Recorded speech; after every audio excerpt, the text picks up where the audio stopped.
Eclesiastes 3, de 1 a 8, diz assim, você já quase pode falar de qual esse texto, né? Tudo tem o seu tempo determinado e há tempo para todo propósito debaixo do céu.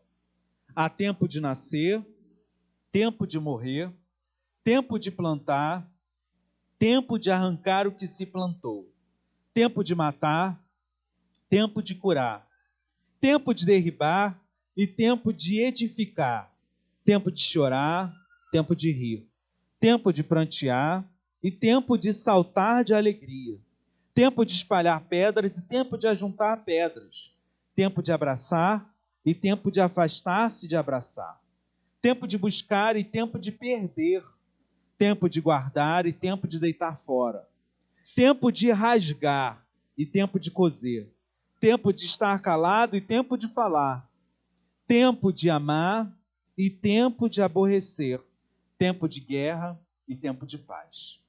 Amém. A gente já está no segundo mês, irmãos, e a gente crê, como a gente leu lá no início, que a vida simplificada de Cristo tem a ver com a vida abundante que Cristo fala e promete para a gente, tem a ver com essa vida simples. E quando a gente fala de vida simples, preste atenção, a gente não está te dizendo simplesmente que você tem que tirar compromissos na sua vida. Isso já é difícil. Se eu falar assim, olha, dá uma olhada na sua agenda e diminui. Se fosse só isso, já seria muito difícil. Mas a proposta é mais profunda. É dizer, olha, tem coisas que não estão aí. Aí você fala assim, peraí, pastor, minha agenda já está lotada, eu não estou dando conta. E você está dizendo que tem coisas que não estão aqui e que eu preciso acrescentar. Isso aí. Eu compartilhei a imagem essa semana, né? Diz lá, cuidar de filho, fazer exercício, comida saudável. É tanta coisa que a gente tem que fazer. Aí vem aquilo, não sou um robô. Porque você não dá conta. Aí o pastor vem 2 meses falando de mais coisas que você tem que fazer, que você não faz. E eu quero novamente dizer que falar dessas coisas é difícil. Mas no final, se eu encarar isso, botar a mão na massa e tentar domar essa fera que é a minha agenda, que é a minha vida, no final do processo, eu vou ver que eu tirei coisas que de fato não fazem falta. Eu vou lembrar, e esse é o nosso mantra ao longo desses meses, que não é simples simplificar a vida, mas é possível. E que quando eu começo a colocar as coisas de Cristo na minha vida, eu começo a dizer que isso é o mais importante, eu tiro aquilo que não deveria estar. Aí fica mais fácil. Como é que está a sua vida hoje? Quem nunca leu esse texto que a gente acabou de ler de Eclesiastes? Ninguém. Todo mundo já ouviu, até se eu falar ali na rua para não crente, provavelmente a maioria já vai ter ouvido. Mas eu fiquei surpreso porque para mim foi impactante pensar nessa mensagem e mudar a minha perspectiva a respeito do que esse texto está dizendo. Se eu perguntasse hoje como é que está a sua vida, quero que você responda para você mesmo. Como é que está a sua vida? Como que você classifica o tempo que você está vivendo hoje, dentro da sua casa, financeiramente, espiritualmente? Que tipo de momento você vive? Será que você está vivendo um tempo de nascimento ou renascimento? Ou um tempo de morte? Você está vivendo um tempo de plantar ou um tempo de arrancar o que você plantou? Não necessariamente a colheita. Arrancar o que se plantou talvez seja um pouquinho mais dolorido do que a gente gostaria que fosse. Você vive um tempo de feridas ou um tempo de cura? De derrubar muros ou de construir? De chorar ou de rir?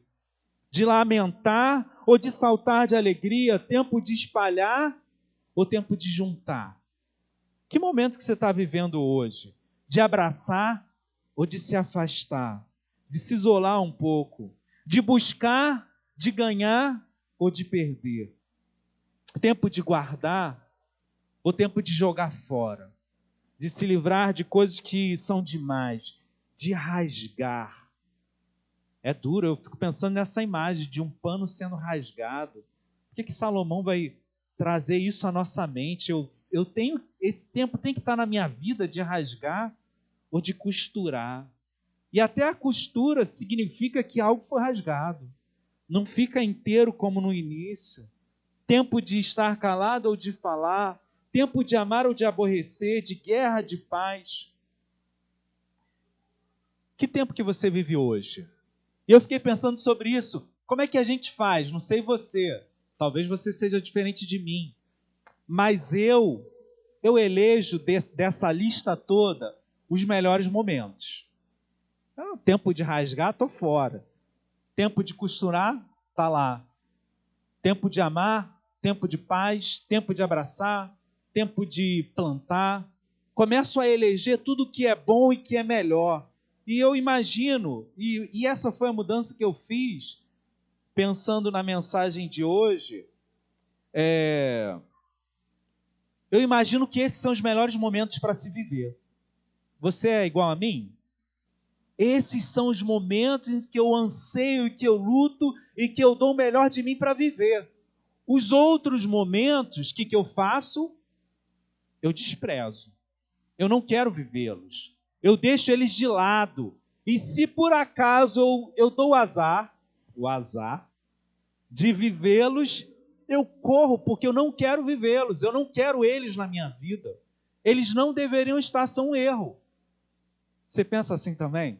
Epa, é aquela, você subindo e descendo, né? Quando você está num tempo bom, legal.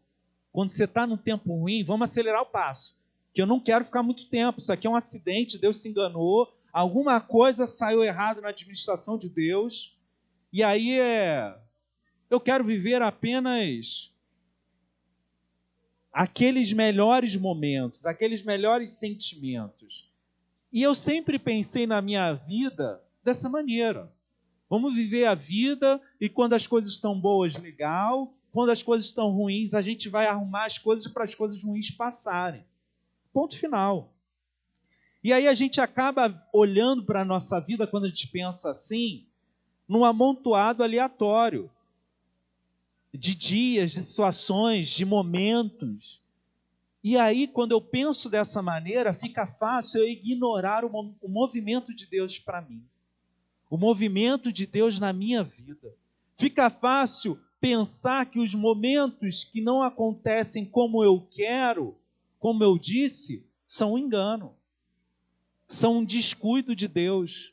São um vacilo. Ou às vezes a gente pensa assim, pô, Deus está me castigando, né? Caraca, eu não fui na igreja mês passado, Deus está descendo além em cima de mim. Às vezes a gente pensa coisas desse tipo. Mas, e mudou muito a minha visão pensar que talvez talvez a minha vida seja uma construção de várias épocas, de vários momentos, pelos quais eu preciso passar. Na ciência, na sabedoria maravilhosa de Deus que eu não entendo e que na maioria das vezes eu luto contra, Ele sabe que eu preciso passar por vários momentos na minha vida. E que cada momento da minha vida é precioso. E me faz ser o que eu sou hoje.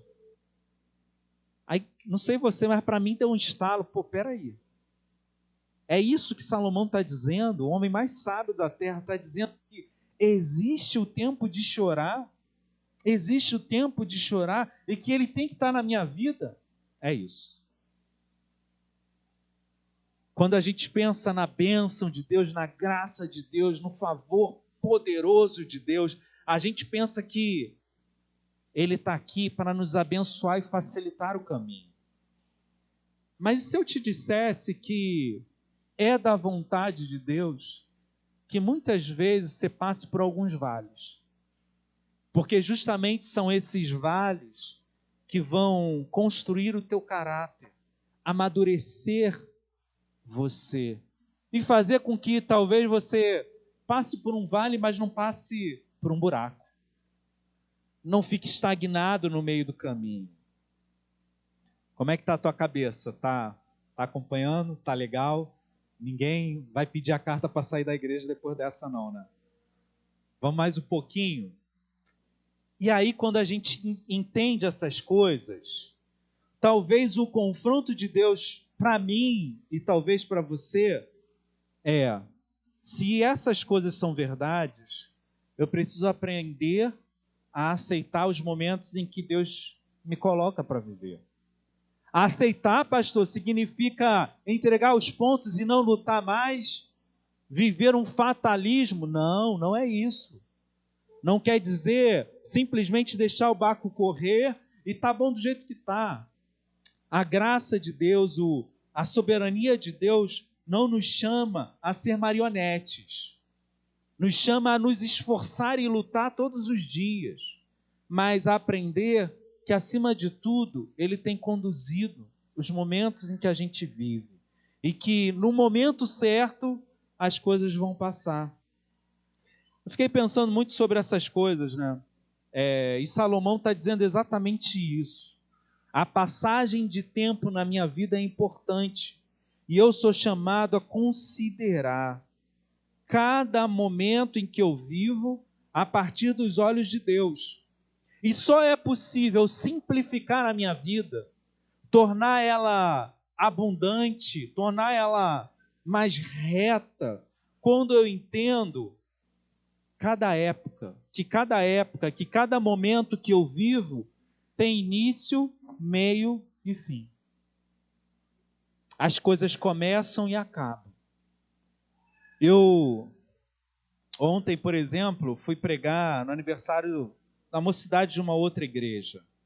E eu comecei a me lembrar dos meus tempos de mocidade. O pastor é tão velho. Não, mas eu lembrei da minha conversão. Lá aos 18 e 19 anos. Que tempo maravilhoso. O quanto a conversão veio junto com a minha entrada para a universidade, conhecer a cruzada estudantil, conhecer a igreja com os olhos de um novo convertido, o como a fé queimava dentro do meu coração, quanto foi legal poder olhar para os meus amigos que eu sentava no bar e enchia a cara, se transformarem em pessoas que eu amava de um jeito diferente, mas também que não cabiam mais na minha visão de mundo. O que era divertido, o que era bom para eles, já não era para mim. E que desafio foi viver aqueles dias. E poder ver Deus me usando para falar do Evangelho, ver tantas coisas acontecendo. Mas eu fiquei pensando, a partir do que a gente está falando hoje, que não é um tempo para eu falar, poxa, aquele sentimento tem que voltar. Aquele momento, não, passou. E eu tenho outros momentos bons que eu me lembro. E hoje é um momento bom também. Com as suas lutas, com seus desafios, eu vejo Deus agindo, eu vejo as coisas acontecendo, e a gente só precisa apurar o nosso olhar e ter como central no nosso julgamento a eternidade. Fiquei pensando, talvez você nunca tenha lido esse texto com essa visão, mas se você parar para pensar na maneira como a gente fala das coisas, muitas vezes a gente considera a nossa vida como épocas. É ou não é? Quanta gente não fala assim, quando eu era criança, na minha época passava esse e aquele programa, não vou falar para não entregar a idade. E até as crianças, eu lembro, por exemplo, a Sara, a gente brinca lá em casa, ela fala assim, quando eu era de 3 anos, e ela fala algum fato que aconteceu no passado dela. A gente sabe que existem momentos na nossa vida. O que a gente desconectou em algum momento é que esses momentos também estão debaixo da soberania de Deus. Esses momentos também são parte do tijolo que Deus usa para construir quem nós somos. E sem cada um desses momentos, eu jamais seria quem eu sou hoje. E aí eu leio lá em Eclesiastes, Salomão falando assim, tudo tem o seu tempo determinado, e há tempo para todo o propósito debaixo do céu. Mexe com a minha lógica, porque o que ele está dizendo é que a vida é essa sequência e que tudo vai ter o lugar certo, tudo vai acontecer num momento. nessa vida tudo tem a sua hora. Há um tempo certo para as coisas acontecerem. E a pergunta é: eu acredito nisso? Você acredita nisso? Ah, pastor, peraí, você está dizendo que esse inferno que está acontecendo na minha vida, esse desmoronamento, parece que alguém empurrou um dominó só e caiu tudo ao mesmo tempo. Está dizendo que isso é de Deus? Obviamente, não estou dizendo que tudo que a gente vive é fruto, é iniciado pela ação de Deus, pensado maquiavelicamente, porque aí você pode colocar um limite na maneira como você julga isso. Porque muitas vezes aí é que está o problema, aí é que está o ponto. Muitas vezes eu me rebelo contra Deus, eu me afasto dele, e eu não vivo o que eu deveria viver. Eu me afasto e alguns momentos se tornam mais dramáticos. Eu luto contra a condução de Deus e ao invés de viver o melhor daquele tempo, eu estou no lugar errado, pensando da maneira errada, reagindo da maneira errada e as coisas estão tudo fora do lugar. Não sei se eu vou tentar explicar um pouquinho melhor. Os momentos acontecem conforme a condução de Deus, mas como eu vivo esses momentos tem a ver comigo. Vamos dar um exemplo? Tem um filme que eu achei muito forte. E, se eu não me engano, é aquele Corajosos. Que logo de cara o pai se entrega. Ele vive um luto que ele não consegue sair porque a filhinha pequena dele morreu. E ele está travado naquilo. Aquilo machucou ele demais e ele culpa a Deus por isso. E ele fica estagnado naquele momento de vida. E de repente, em algum momento do filme, ele muda o coração dele e ele é conduzido, ao invés de ficar com raiva porque a filha não está mais lá, ele é levado a agradecer porque ele viveu momentos incríveis com a sua filha. O luto ainda está lá, a dor ainda está lá, mas a perspectiva muda e você consegue passar, seguir em frente. Como a Érica falou, a música é muito forte quando você deixa ela te guiar, quando ela fala assim, hoje, porque eu só tenho hoje. Hoje, aqui, agora, o já. Hoje eu vou cuidar do meu hoje. E do amanhã eu sei que Deus cuidará. Eu sei que está na mão de Deus. Deus está no controle. E isso pode me deixar confuso, mas sinceramente deve me levar a uma tranquilidade de confiar que as minhas decisões é que são confusas, é que atrapalham o agir de Deus, é que me levam a não entender e não agir como deveria, mas quando eu me rendo ao Senhor, as coisas começam a fluir de uma maneira diferente. Em essência, irmãos, em essência, o pecado significa rebeldia contra Deus. Se você pudesse fazer um resumo do que é pecado, é se revoltar contra Deus. Toda vez que você se rebela contra os momentos, contra a sabedoria de Deus, você vive um momento conturbado.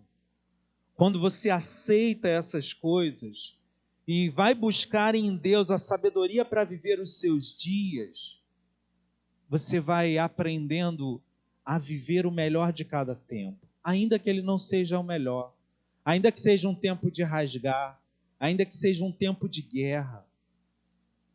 O melhor de pensar nessas coisas, irmãos, e para mim, eu acho que isso também traz esperança, é lembrar que a dor e as confusões que a gente vive hoje não são a nossa vida.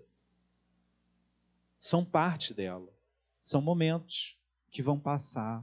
E também quando eu vivo momentos excelentes, quando eu vivo momentos maravilhosos que passam, isso também faz eu enxergar para a minha vida de maneira diferente, que eu penso, tudo bem, Um bom momento passou, outros virão.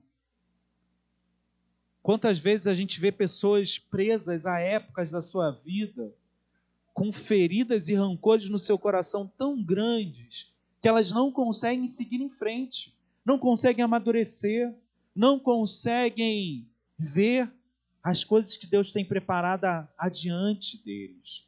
E eu acho que a palavra de Deus para a gente hoje nem toda alegria, nem todo sofrimento que vivemos é a nossa vida toda, são momentos. Portanto, siga em frente. Continue. Os momentos bons vão voltar, os momentos ruins vão passar e Deus ainda vai continuar no centro dessas coisas todas. Cada momento deve ser vivido. Se é tempo de chorar, chore. Se é tempo de sentir dor, cresça com essa dor. Se é tempo de se alegrar, junte os amigos. Louve a Deus, tenha o coração agradecido. Só não se isole, só não se afunde em algo que você queria que acontecesse e não aconteceu. Vou pedir para a Gabi botar uma imagem que eu acho que ela resume um pouco disso que a gente está falando. A gente sabe pela experiência que o período que a gente mais cresce é o período mais difícil da nossa vida. É verdade ou não é? Quem já viu esse filme viu o quanto a dificuldade pode ser superada. E Deus garante isso para a gente. Vamos fazer um exercício rápido? Pensa na sua vida agora. Se ela fosse só um mar de rosas. Se todos os momentos ruins fossem retirados. Se todas as confusões saíssem. Será que você seria quem você é hoje? Será que você teria os amigos, o pensamento, o entendimento que você tem hoje? Percebe? Percebe o quanto a gente precisa deixar Deus trabalhar, ao invés de tentar controlar a nossa vida? Nós não somos ETs. A conversão e a fé em Deus não nos tira da vida. Os momentos bons e ruins vão vir e vão ir. A gente só precisa aprender a caminhar com Deus em todos esses momentos. Porque com Deus, a gente vai saber exatamente o momento de deixar o tempo passar. E as coisas que a gente precisa aprender em cada tempo. Tá bom, pastor, o que eu faço com essas informações?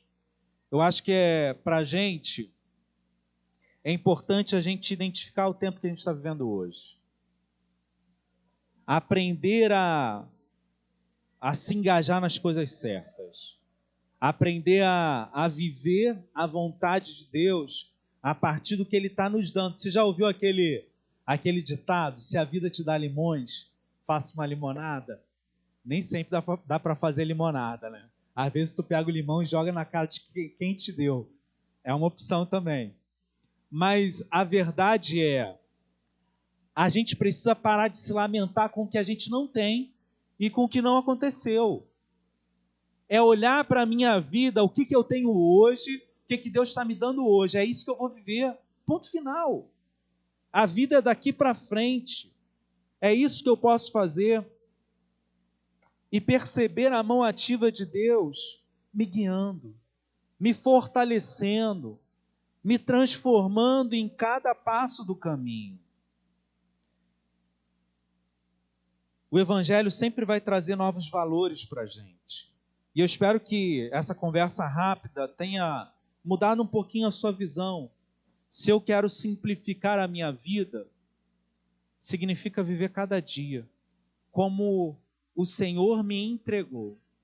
Não adianta eu tentar devolver o dia. Às vezes a gente tenta fazer isso, né? Devolve esse dia aí que veio ruim. Devolve para o fabricante que veio com defeitos de fabricação. Nenhum dia acontece isso. Viva o hoje. O dia que Deus está te dando hoje. E ele vai ser sensacional. Com coisas boas e ruins. Nós somos seres que precisamos chorar. Precisamos enfrentar a luta. Precisamos também ter as dores e as dificuldades do dia, porque essas coisas nos alertam de novo para o sobrenatural de Deus. E isso que é sensacional para mim, irmão, sabe por quê? Porque está aí a boa notícia. Se eu tivesse um caminho reto à minha frente, eu ia me esquecer que a vida não é suficiente, que as boas coisas não são tudo. Nessas horas eu sou lembrado que existe um Deus que me ama, que cuida de mim, que não desistiu de mim, que vem até mim e abre as portas que estão fechadas, que muda as situações. Quantos milagres aconteceram exatamente nessas horas? Quantas esperanças renasceram nos piores dias? Quantas vezes eu voltei para Deus justamente por causa das lutas? E aí eu vejo a misericórdia e o amor de Deus acontecendo também nas coisas que eu não queria que acontecesse. É óbvio, eu acho que cabe uma observação forte para a gente. A vida não é matemática. Você não vai conseguir fechar a conta. É bonito a gente falar, aprenda a lição que esse tempo te mostra. Cara, às vezes você não vai conseguir ver lição nenhuma. E o tempo só vai passar. Mas o principal é que Deus vai estar lá. Nem sempre você vai entender. Nem sempre vai ter uma grande lição, um grande aprendizado. Nem sempre você vai conseguir subir degraus. Mas Deus vai estar lá. Eu lembro de um colega, pastor também, que a filha foi tomar a injeção. E ela falou, pai, vai comigo, a filhinha, né? E na hora da injeção, ela fechou o olho, falou, pai, vai doer? Aí o pai falou assim, vai doer, mas eu vou estar aqui do teu lado. Às vezes é só isso. Não quer dizer que a dor vai sumir, mas Deus está lá. E isso precisa ser algo mais precioso para a gente do que a dor, ou do que a solução da dor. Viver e sentir Deus precisa ser novamente para a gente o tesouro. Caminhar e encontrar Deus a cada esquina é melhor do que ter algumas dores retiradas da nossa vida. A gente viu outro dia, eu e Jéssica, um tema que está cada vez mais comum, um seriado em que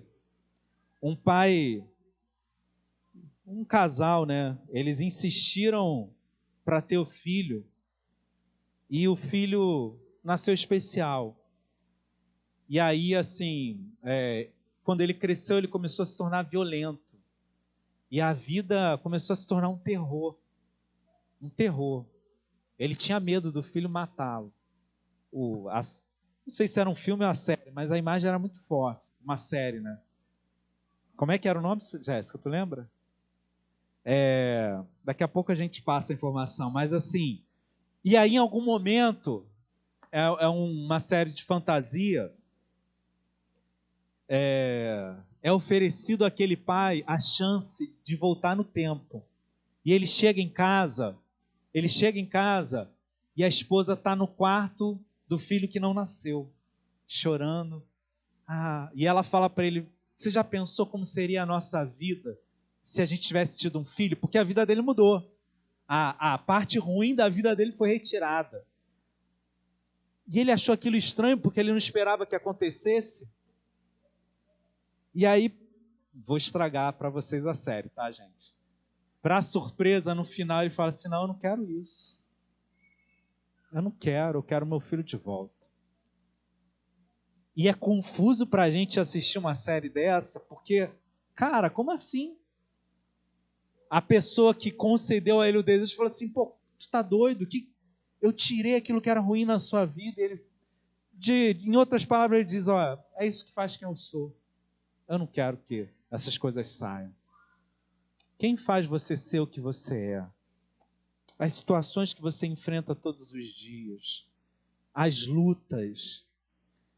Me surpreendeu rever esse texto e falar assim, peraí, é isso mesmo que Salomão está dizendo? Nas nossas vidas há tempo de guerra, há tempo de calar, há tempo de rasgar, sim. E graças a Deus por esses tempos. Mas Deus sempre vai estar nesses momentos. Ele jamais vai nos abandonar. Os valores do reino fazem com que a gente deixe de ser egoísta e imediatista. E faz a gente parar de querer entender tudo. Deus é sábio. Entrega a sua vida a Ele. Confia nele. E o mais, tudo Ele fará. Não é isso que a Bíblia fala? Eu acredito nela. Eu só consigo ver dessa maneira surpreendente e escandalosa quando eu caminho com Deus. Por isso é importante, sempre eu bato nessa tecla, caminhe com o Senhor. Faça disso uma caminhada diária e os seus momentos vão ser vividos com Ele. Vamos orar? Meu desafio é para você repensar a sua vida. Parar de tentar reviver épocas que já passaram. Mas considere em oração aquilo que você vive hoje. E busque em Deus a sabedoria, a força e a graça para viver o hoje. O seu hoje é a coisa mais fantástica e mais maravilhosa que você pode viver. É o maior presente que Deus está te dando. Não importa como o nosso coração pecaminoso julga. A sua vida é um presente de Deus. Do jeito que ela é. Portanto, viva ela plenamente. Que atitude você precisa tomar para seguir em frente? Passe essa semana pensando nisso.